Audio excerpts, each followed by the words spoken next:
It's time to take your business to the next level, the boss level. These are the premier business owner strategies and successes being utilized by the industry's top talent today. Rock your business like a boss, a VO boss. Now let's welcome your host, Anne Ganguzza. Hey everyone, welcome to the VO Boss Podcast. I'm your host, Anne Ganguzza, along with my special guest co-host, Liz Atherton. Hey, Liz. I love how you're trying to add your little Texas accent to that, honey. I got you. That's one place I got you beat. Yeah, I gotcha. Speaking of accents, Anne, we can just talk about acting and all sorts of things. Well, Liz, actually, you bring such a great perspective of acting to this industry because not only are you voiceover, but you're also ran an agency that was on camera, all types of acting. So let's talk acting and why acting is so important in our careers. I know we seem to go over this time and time again, but I think it's going to be really neat to hear it from your perspective, how it can help us enhance our careers. Well, I think it's the difference between being hired and not being hired. I mean, hands down. So over the last, 20 years as an agent, it has evolved from give me that good announcer that can tell me and sell me what he needs to do to eLearning, and all that is relatively new, to being able to deliver a class with their voice, to podcasts, to this, to that, the other thing. The straight, just announcery take, although I do think it's coming back. Oh, a lot of people will be happy to hear that. Oh, mark my words. Jingles are coming back. And I've said this in some of our other conversations, but every single thing talks to you. Everything. And if all the voices sound alike that are coming through. Remember, everything was conversational there for a while. Everything. And if everything is conversational, then you begin to just naturally tune it out. Which is why trends come and go, I think. Exactly. And that's why I think jingles are coming back. Yeah, I agree with you that there's a cycle of trends. There's a cycle of trends that are coming back. The announcery voice is going to come back. Jingles are going to come back to some degree, but here's where I was really trying to go with that, is the delivery and the uniqueness of your voice. So we talked in another podcast about having several voices in your back pocket.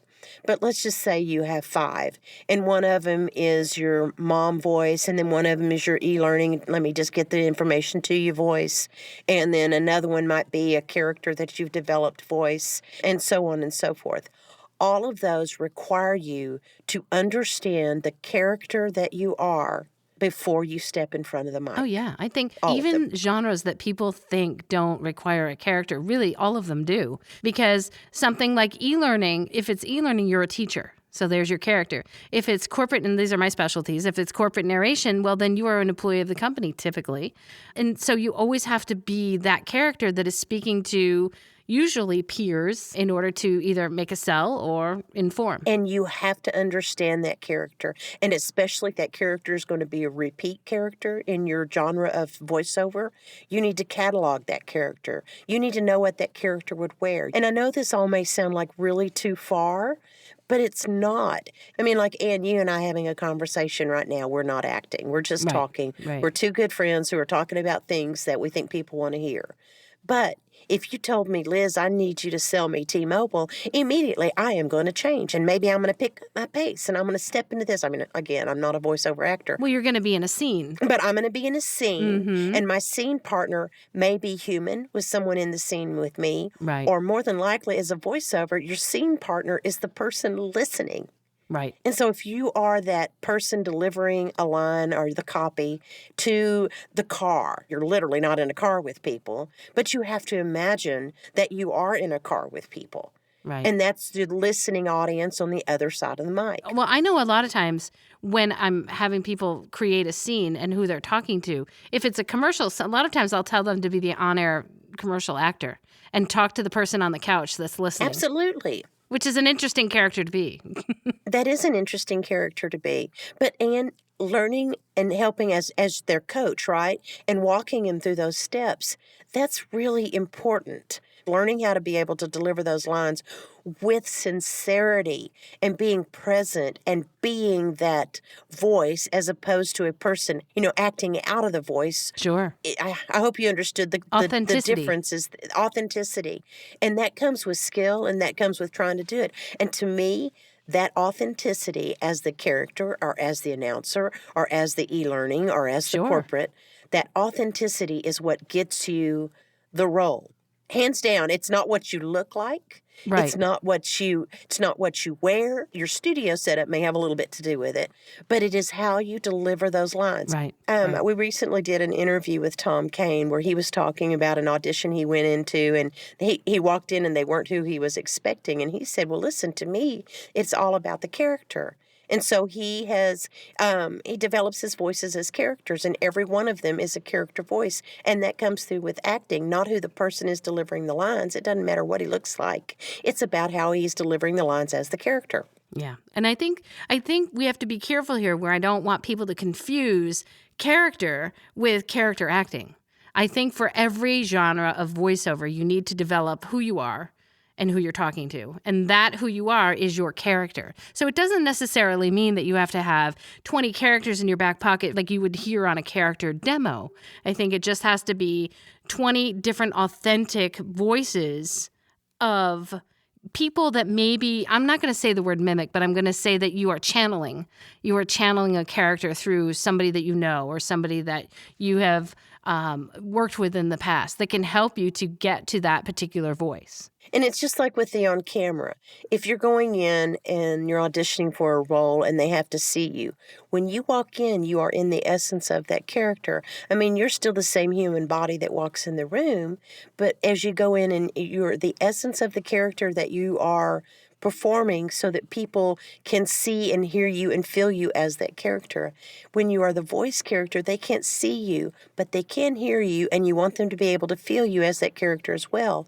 And the more authentic you are, the more likely you are to get the job. Question then. So a lot of people will say, well, how do I sound authentic? How do I get myself into character? Do you have any tips or tricks from all those years of casting, both on camera and voiceover, for our bosses? Yeah, and as an agent. As being an agent, and I've done some voiceover coaching, and I think I'm okay at it. That you all do it much better, but there's just sometimes I can help people relax. But that said, if you are a mom, and this is going to be, it may sound trite, but as a mom, before you step into your booth, are you the mom that's in her pajamas with the rollers in her hair? Are you the mom that's the corporate woman that's got her suit on? Are you the mom at the soccer field? Which mom are you for the role that you're trying to do? And whether you are a quote-unquote mom in real life to fur babies or human babies or whatever, that can play into the essence. So you might have a feeling, but sometimes you're not. So you have to act what you believe that character would be, right? Some of the tips and tricks: dress in character. Think about it, dress in character. Yeah. Other things to think is, what were you doing before you had the conversation that you're recording for the copy, for the gig? As your character. Oh, I think that's super important. What were you doing? If you were a soccer mom, did you go out with your friends and have a glass of wine before you went to pick up the kids? Let's say no. Well, let's hope not. Let's hope not. Okay. No drinking and driving. Well, no drinking and driving. Especially, you can't have even a sip with a kid in your car. Yeah. Okay. So bad example there.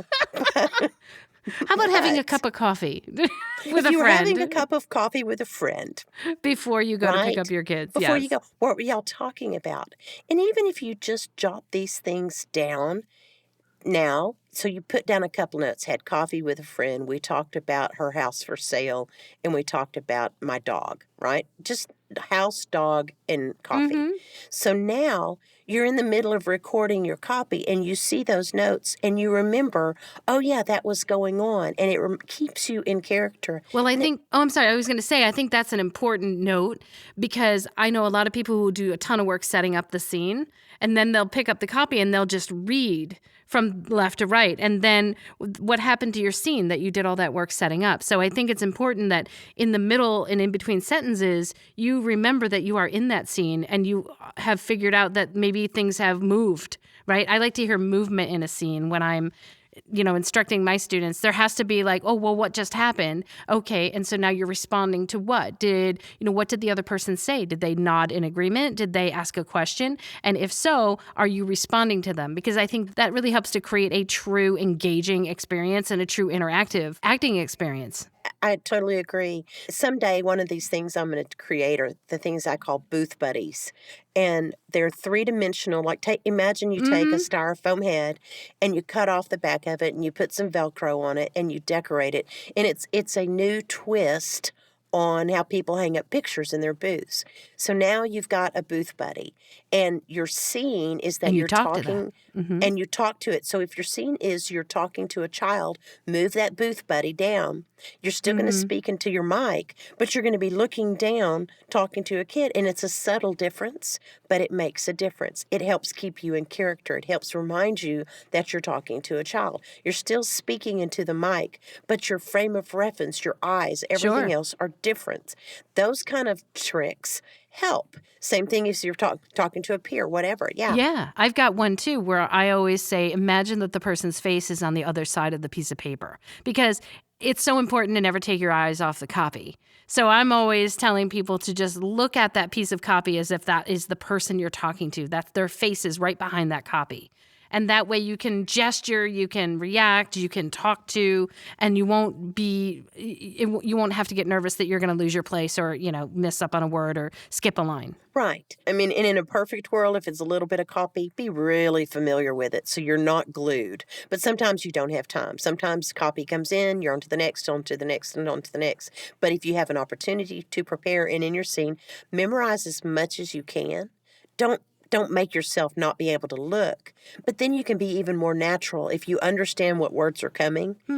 Let me ask you a question before you go on, because I always recommended not to memorize because it made people take their eyes off the paper, and then they would skip a word, drop a word, lose a line, especially for stage actors, because I've actually worked with people who are stage actors, and what happens is they'll drop a line, and I'll be like, well, what just happened there? And they'll be like, did you take your eyes off the paper? Yep, I did. So a lot of times they're trying to be more natural, and they're looking up away from the copy. By the time they put their eyes back down, they've lost their place. So I think that's just something to be very careful of. Very, very aware. And Anne, that's going to be one of those areas as we move more and more to where people are going to need to become better actors because they want to book the gigs. Yeah. I mean, like even Camp VO, our real emphasis on camp is acting. Yeah. We don't call it out that way, but as you know, as one of the coaches, I have asked you to come and bring your game where it is interactive with the audience, because the more and more you learn how to act, and I'm sorry, I wasn't trying to make that a shameless plug. It really is a discussion point, because as you move forward it's what's becoming a more and more competitive voiceover world.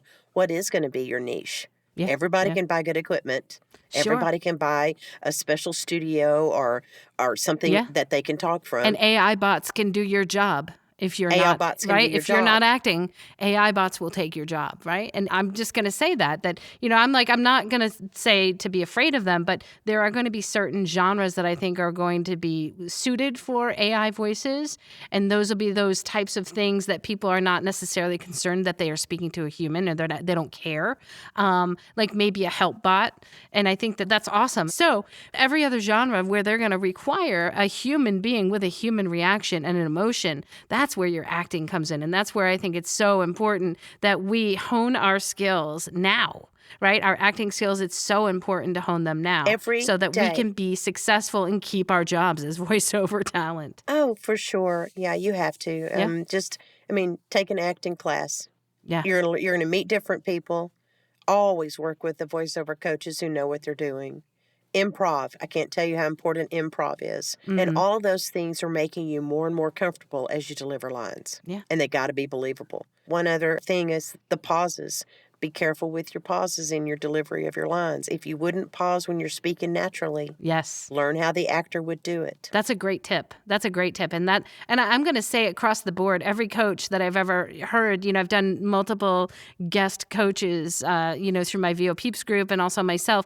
Anytime people pause too much, that's not necessarily a natural conversational method of acting. So watch those pauses. And if you wouldn't do it in, normal conversation, don't do it in your voiceover. So good stuff, Liz. Thank you, Anne. Good stuff with you too, always. So I think we could probably talk forever about this. And Acting, guys. I could talk forever just about anything. I'm sorry. It's just the way it is. Acting classes, guys. It's important. Definitely go take an acting Take class. 'em. Hone your acting skills. It's going to make you a better voiceover talent and a better boss. So, And the better boss. and a better boss. Big shout out to our sponsor, IPDTL. I love being able to connect with Liz all the time, just like we're like next to each other, even though you're under the table right now in your studio. I'm not quite there with Yes. you, but you know what? It sounds like I could be.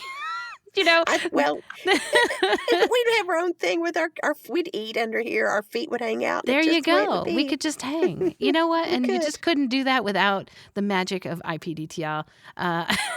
We love you guys over there. You guys can find out more at IPDTL.com. All right, guys, have a great week, and we'll see you next week. Bye-bye, everybody. Bye. Join us next week for another edition of VO Boss with your host, Anne Ganguzza. And take your business to the next level. Sign up for our mailing list at voboss.com and receive exclusive content, industry revolutionizing tips and strategies, and new ways to rock your business like a boss. Redistribution with permission, coast-to-coast connectivity via IPDTL. So it does make a difference, Ethernet. Oh, yeah, for sure. Oh, you were right about it all. Well, thank you. I mean, and I'm sorry. Carl, I mean, that is an outtake. Yes. What was that, Liz? What did you just say? I was right about it all? Yes, you were. I mean, and I didn't mean to argue with you. I'm just learning, you know? Oh, no, you didn't argue with me. I just think I'm smarter than I really am. That's just all it boils down to. Oh, my God. Well, I think it's okay. Carl. So what's happening is I'm trying to like kind of get in some conversation, Liz. Sorry. and I keep and I can't Because I'm talking too much. a little bit. Active listening, fine.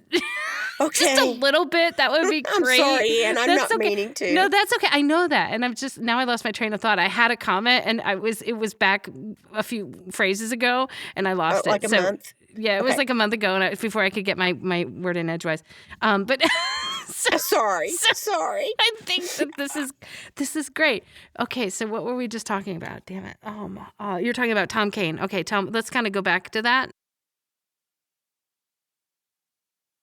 Liz, we have so many good outtakes. But Carl, I told you, did you hear me? That Carl, I'm his favorite. Carl. He's going to be nice No, to me. Carl, I'm your favorite. Carl, No, Carl, who I'm writes your the check? Carl. Carl. Carl. Carl. Hey, Carl. Sexy Texan Carl. Hey. Sex. Oh my God. You are just I'm going to go for the brain aspect of the I'm going to You're like the sex aspect. I'm brain. So, Carl, let's talk technology. Let's talk technology and audio waves. Carl, let's talk audio waves, shall we? 4 are 8. Carl, 8 and 8 are audio waves. 16. Carl, Gotta stop. let's talk about the audio interface. Okay. That's just where you plug something in. That's the same thing. So many parallels. Okay, here we go. Let's start. Okay.